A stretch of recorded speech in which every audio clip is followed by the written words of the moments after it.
O Senhor esteja convosco. Ele está no meio de nós. Proclamação do Evangelho de Jesus Cristo segundo Lucas. Glória a vós, Senhor. Naquele tempo, o anjo Gabriel foi enviado por Deus a uma cidade da Galileia chamada Nazaré, a uma virgem prometida em casamento a um homem chamado José. Ele era descendente de Davi e o nome da virgem era Maria. O anjo entrou onde ela estava e disse: Alegra-te, cheia de graça, o Senhor está contigo. Maria ficou perturbada com estas palavras e começou a pensar qual seria o significado da saudação. O anjo então disse-lhe: Não tenhas medo, Maria, porque encontraste graça diante de Deus.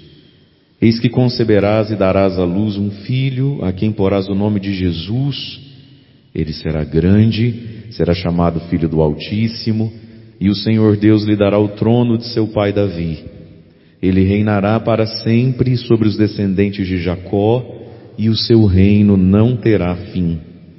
Maria perguntou ao anjo: Como acontecerá isso, se eu não conheço homem algum? O anjo respondeu: O Espírito virá sobre ti, e o poder do Altíssimo te cobrirá com sua sombra. Por isso o menino que vai nascer será chamado Santo, Filho de Deus. Também Isabel, tua parenta, concebeu um filho na velhice. Este já é o 6º mês daquela que era considerada estéril, porque para Deus nada é impossível. Maria então disse: Eis aqui a serva do Senhor, faça-se em mim segundo a tua palavra. E o anjo retirou-se. Palavra da salvação. Glória a vós, Senhor.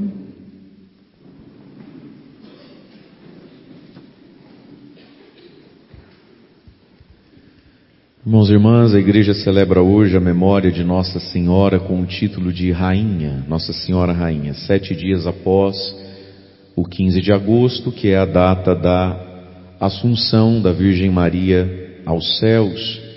E por causa daquilo que estava na primeira leitura da missa da Assunção de Maria, surgiu um grande sinal no céu, uma mulher vestida de sol, coroada de estrelas, a realeza da Virgem Maria, porque mãe daquele que é o rei. Mãe de rei é rainha. E nós ouvimos hoje então essa palavra do Evangelho e também do profeta Isaías, que é a profecia, um dos principais textos proféticos a respeito do Messias, dentro do qual o povo de Israel viveu toda a sua esperança. Esse texto de Isaías 9, de 1 a 6. Que vai nos falar de Cristo, do Rei dos Reis, como luz. O povo que andava na escuridão viu uma grande luz.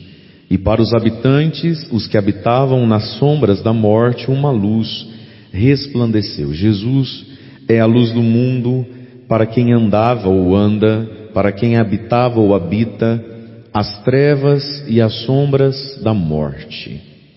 Veja, irmãos e irmãs, a nossa vida de todos nós, ela é um tanto quanto comum. E mesmo quando nos acontecem coisas muito marcantes, até mesmo as coisas muito marcantes da nossa vida, também são comuns, porque a gente não é o único a viver isso que é tão marcante para mim, tão doloroso para mim, né? E aí nós vamos aprendendo que o que faz a vida acontecer, seguir em frente, é a presença de Cristo enquanto luz. Porque as circunstâncias que a gente possa chamar de escuridão ou trevas não são só para mim ou são só para você. Tantas pessoas estão na mesma escuridão, tantas pessoas estão nas mesmas trevas. Mas aí brilha, ou não brilha, uma luz chamada fé, chamada esperança, chamada céu. Então, às vezes, todos nós podemos atravessar e passar momentos de profundo sofrimento, de profunda dor. E às vezes a gente pode se sentir único, exclusivo, naquele sofrimento, naquela dor. Mas a gente precisa entender, talvez, primeira coisa, essa dor que marcou ou que marca profundamente minha história, minha casa, minha família, ela é, e que me faz às vezes me sentir tão sozinho no mundo, ela também é algo comum. E por isso, e com isso o Paulo não está dizendo que é banal, que é bobeira, que não dói, que não aflige. Mas nós precisamos no primeiro momento entender isso, senão a gente não consegue nem se abrir para a luz de Deus. É por isso que o ato, por exemplo, da terapia, do fazer terapia, conversar com alguém, desabafar, toda semana ir lá falar da confissão, da direção espiritual, tem tanto poder. É por isso, por exemplo, que tem tanto poder os grupos de ajuda, como o ARA, por exemplo. Então a pessoa vai lá, ela tem uma história que marcou profundamente a vida dele, a casa dele, e está vivendo essa situação, por exemplo, do alcoolismo. Mas aí quando senta e vê que a história dele, por mais doída que seja, o vício dele, por mais terrível que seja, é igual a de outros, encontra reflexo em outros, só isso já diminui o tamanho da sombra, da treva. E aí é nisso que pode brilhar uma luz, e essa luz é Cristo, essa luz é Jesus. E o que faz uma luz em meio às trevas, né? E para que a gente quer luz na escuridão? A gente quer luz na escuridão para poder se mover, verdade ou não é? Por exemplo, quando você quer dormir, você quer as trevas, você quer a luz, não quer? Porque você quer ficar quietinho, não é isso? Você quer ficar quietinho, então você não precisa de luz. Deixa as trevas ser trevas, deixa a noite ser noite, está tudo certo. Por que o ser humano inventou vela, fogo e depois eletricidade? Porque nas trevas muita gente ainda sente a necessidade de se mover, de levantar da cama e ir até ali, de sair de casa e ir até algum lugar. Então a gente precisa de alguma luz. Então a luz nas trevas é para nos colocar em movimento. Quando Jesus brilha nas minhas trevas, e dizer que Ele é então a luz para o povo que habita nas trevas, que Ele é a luz para quem está na sombra da morte, é dizer que Jesus aparece na nossa mente, no nosso espírito, no nosso coração, na nossa inteligência, como algo que nos convida a nos movermos, a sairmos da região das trevas, e ir lá fora com Ele. E lá fora tem luz, lá fora tem sol.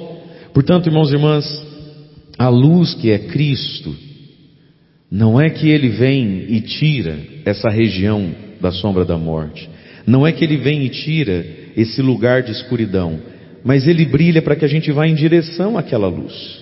Isso é a fé, isso é a esperança, aquilo que nos faz andar.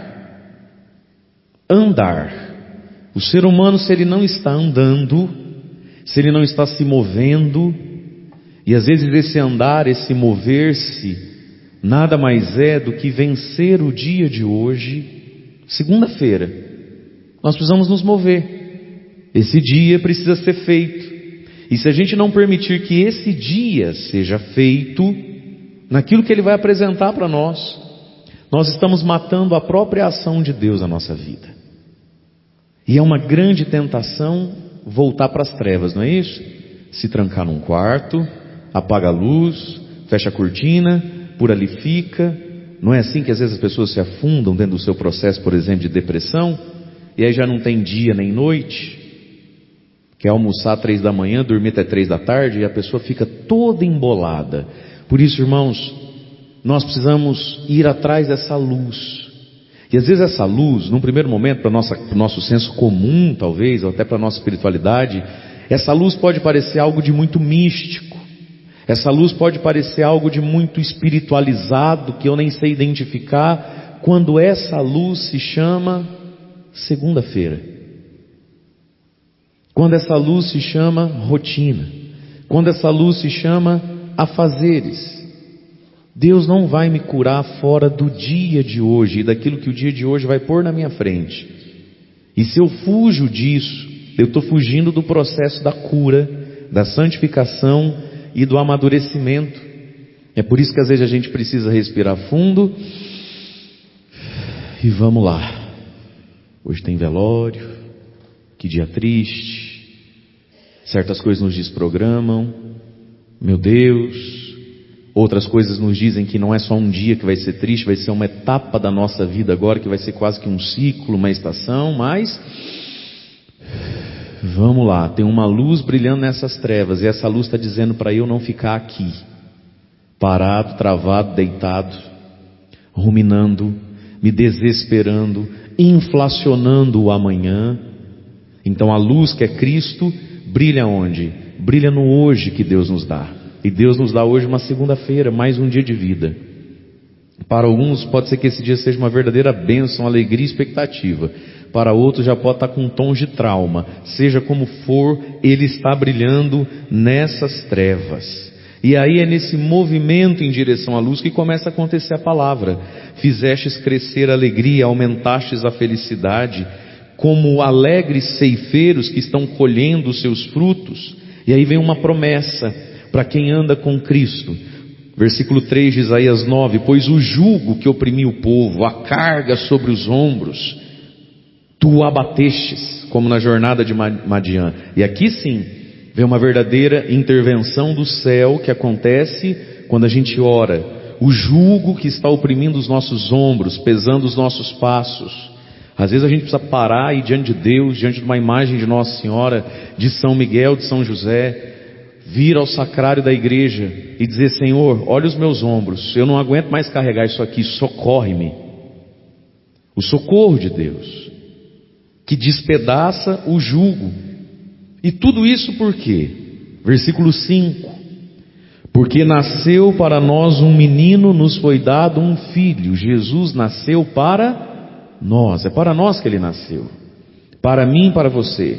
Nós precisamos nos apropriar desse filho, e a gente se apropria do que para nós foi nascido, rezando, comungando, se confessando, ouvindo a palavra, e vai dizer quem é Ele, que traz a marca da realeza.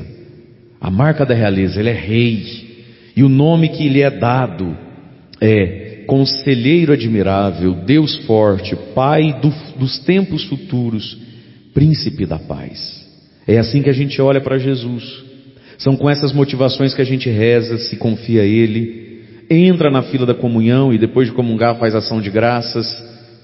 Conselheiro admirável, olha que elogio e que verdade, né? Ele é conselheiro admirável. Então eu entro em comunhão com aquele que aconselha, dá rumo à vida de modo admirável quando eu me sinto perdido, com aquele que é Deus forte. Então eu rezo, contemplo, louvo e adoro e clamo àquele que é um Deus forte. E essa palavra serve muito quando eu não estou precisando de conselho, mas estou precisando de força. Pai dos tempos futuros. Para quando a gente se sente tão inseguro com o amanhã, com o que vai ser agora, como é que vai ser daqui para frente.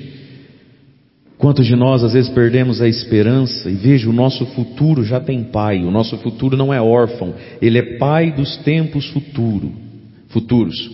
E um pai, por resumo e essência, é o que na nossa vida? O pai na nossa vida deveria ser aquele que provê, protege, limita e impulsiona para o nosso destino. Isso é o papel de um pai na vida de uma pessoa: prover, proteger, pôr limite, mas também nos impulsionar para frente. Então a palavra está dizendo que em Jesus o nosso amanhã já tem pai, portanto o amanhã já tem provisão, proteção, limite e destino, impulso. É assim que é o nosso futuro. O nosso próximo minuto. O nosso próximo minuto já tem pai. Portanto já está provido, protegido, com os limites que precisa ter. E também no nosso futuro a gente já tem um impulso, a direção das coisas. E Ele é príncipe da paz. Príncipe da paz é aquele que a gente comunga, é aquele que a gente adora no sacrário. Príncipe da paz, que às vezes nos falta tanto, né? Na nossa mente, no nosso coração, nas nossas circunstâncias. E aí ainda diz o profeta: grande será o seu reino, e a paz não há de ter fim. Meus irmãos, quando Jesus de fato reina, quando a gente vive o senhorio de Jesus, que às vezes a gente teima em não estar no senhorio de Jesus, nas ordens dele, a gente negocia com Deus, né? A gente obedece pela metade. Mas quando a gente vive o senhorio dele, a paz não tem fim. E é o amor zeloso do Senhor, disse o profeta, que vai fazer todas essas coisas. Deus tem por você e por mim um amor zeloso. Balança quem está do lado com força, porque se balançar devagar, tomba e cai igual um bebê. Fala assim: Deus está zelando por você. Deus está zelando por você. Amém? E aí nós temos esse evangelho tão bonito, o sim, o eis-me aqui de Nossa Senhora. E aí vamos entender então Nossa Senhora Rainha. Como é que é essa rainha? Como é que reina a nossa mãe, a Virgem Santíssima? Reina pela humildade, reina pelo sim, reina porque é disponível.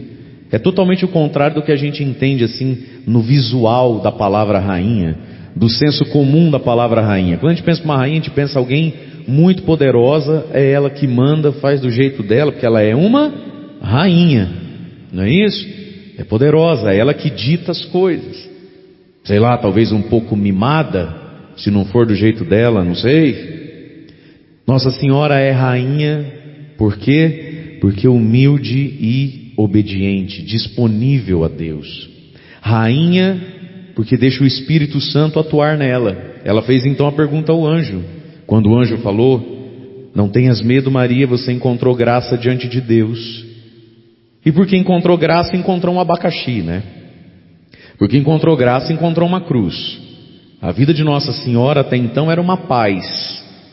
E o futuro dela era lindo e brilhante. Não que não tenha sido.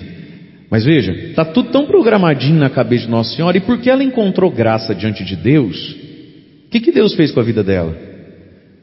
Virou de ponta cabeça. Deu uma missão para ela. Deu uma cruz para ela. Ou se a gente quiser, deu um abacaxi para ela. Porque quanta coisa agora desafiante, desinstalante, vai vir para ela porque ela encontrou graça diante de Deus. Por isso, meus irmãos, muitas pessoas às vezes falam assim: Padre, eu não sei por que eu tenho que passar por isso, eu não sei por que está acontecendo isso lá em casa, eu não sei tanto que eu rezei, tanto que eu fiz, tanto que eu faço, né? E muitos de nós, meus irmãos, vivemos sofrimentos na vida. Tem sofrimento que é fruto do nosso erro. Tem sofrimento que é fruto da nossa falta de sabedoria ou fraqueza que nos fez pecar, e aí o pecado tem uma consequência e leva tempo às vezes para consertar. Mas muitos de nós sofremos porque encontramos graça. Porque encontramos graça. Maria, você encontrou graça, e porque você encontrou graça, você encontrou uma missão que faz sofrer, que dá trabalho, que vai te desinstalar, que acabou de rasgar a tua agenda, não vai ter casamento, acabou, porque você encontrou graça. Ninguém fez macumba para você não, você encontrou graça. E nós precisamos entender, meus irmãos, que o serviço da caridade é o encontrar graça diante de Deus. Às vezes a gente se sente tão fatigado, cansado, né? Mas é porque encontramos graça, que está incumbido a nós determinada missão, como foi para Nossa Senhora. E aí ela revela o seu limite, diante de promessa tão bonita, de missão tão grande. Como acontecerá isso? Eu não sei fazer isso aí que você está falando, ser mãe do Filho de Deus, e nem tenho os meios para isso, não conheço homem algum, não sou casada, sou virgem, eu não tenho o meio, o instrumental para isso, né?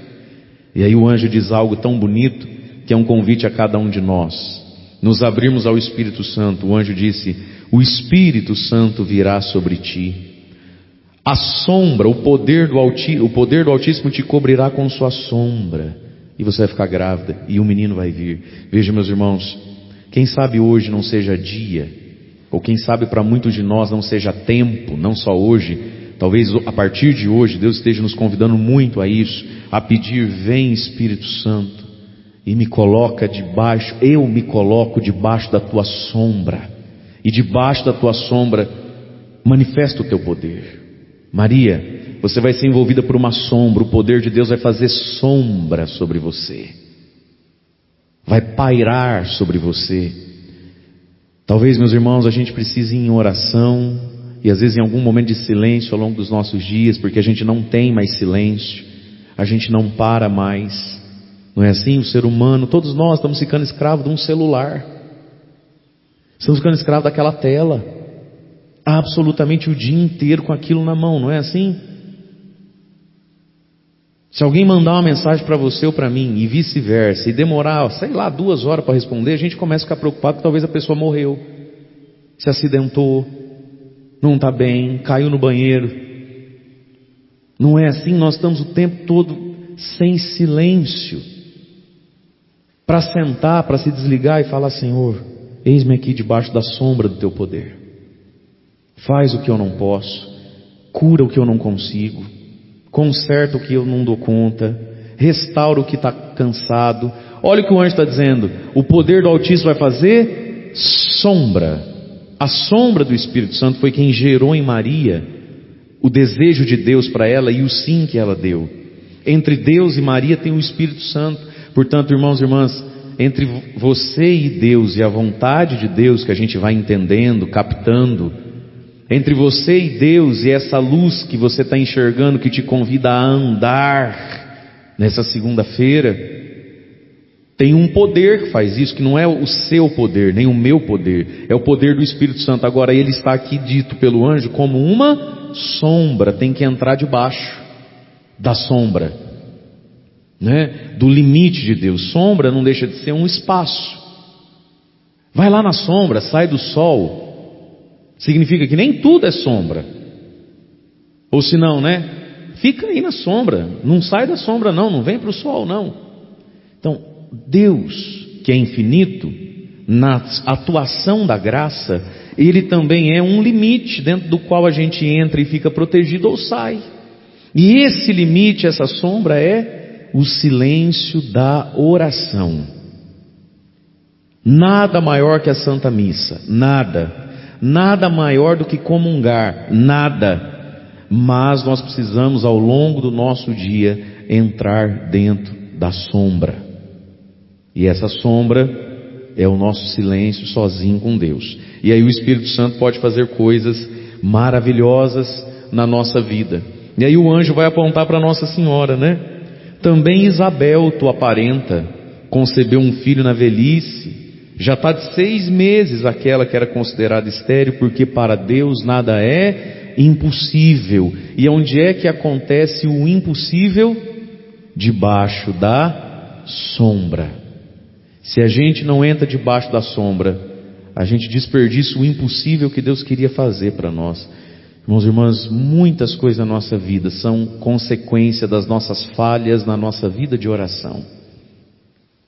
O sol nem está tão quente, né? É bom para pegar um bronze, pegar uma corzinha, eu estou muito branco, e fiquei fora da sombra. Tem muita coisa nos acontecendo que foi falha na nossa vida de oração, e não vai se consertar se a gente não entrar na sombra do silêncio e da oração, porque para Deus nada é impossível. Portanto, tem um monte de impossível aí para você e para mim que Deus está querendo tornar possível. Mas onde é, Maria, que o teu impossível vai acontecer? Na sombra da oração, na sombra do Espírito Santo. E a rainha, que é limitada e não tem poderes, a rainha que é humilde, ela é rainha e reina, porque não é ela que governa as coisas dela, é Deus. Eis aqui a serva. A tradução melhor é mesmo escrava. Acontece que para nós a palavra escravo soa às vezes tão pesada, né, e eivada de tanta coisa feia que se fez por causa da escravidão, que se traduz por servo, e não é uma tradução errada nem longínqua, mas a tradução crua é: eis aqui a escrava do Senhor. E é por isso que ela reina, porque ela abriu mão dela para ser escrava, para ser serva, para não ter vontade, para ser 100% obediente. Eis aqui a serva do Senhor, faça-se em mim segundo a tua palavra. A palavra de Deus vai fazendo em nós, né? É um faça-se, significa repetição, cotidiano, um ano, quaresma de São Miguel ano que vem, repetição, segunda-feira, terça-feira. É uma abertura.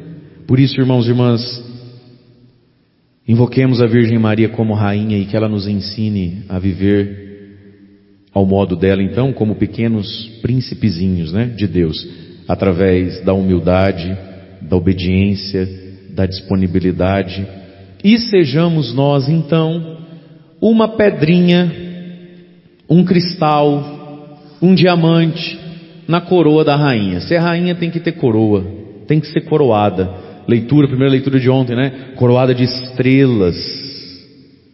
Quem sabe você e eu pudéssemos ser um diamante na coroa dessa rainha. Essa coroa de Nossa Senhora que é formada pelas almas que se santificam, né? Os santos e santas de Deus, aqueles que temem a Deus, aqueles que escutam a palavra e creem, seguem Jesus Cristo. Essa é a coroa de glória dela. Paulo diz isso numa das suas cartas, não sei se agora me fugiu qual delas, mas ele começa escrevendo dizendo assim: irmãos, graça, paz, tal, vós que sois minha coroa, minha alegria. Ele está escrevendo uma comunidade que ele fundou, foi embora, nunca mais foi. Ele escreve uma carta e ele diz assim: vós sois minha coroa. O apóstolo Paulo, qual que é a coroa de glória dele? Não era dinheiro, não era ouro, ele não tinha riqueza, não eram títulos na sociedade, ele não tinha isso. Mas quando ele pensava naquela comunidade, naqueles irmãos, naquela comunidade, ele dizia assim: minha coroa, minha glória. Não é isso? É isso que é minha coroa de glória. E nós podemos ser também para a Virgem Maria parte da coroa de glória dela, pela nossa conversão, pela nossa santidade e pelo nosso sim a Deus também, porque Ele tem impossíveis a serem possíveis nas nossas vidas. Louvado seja nosso Senhor Jesus Cristo, para sempre seja louvado.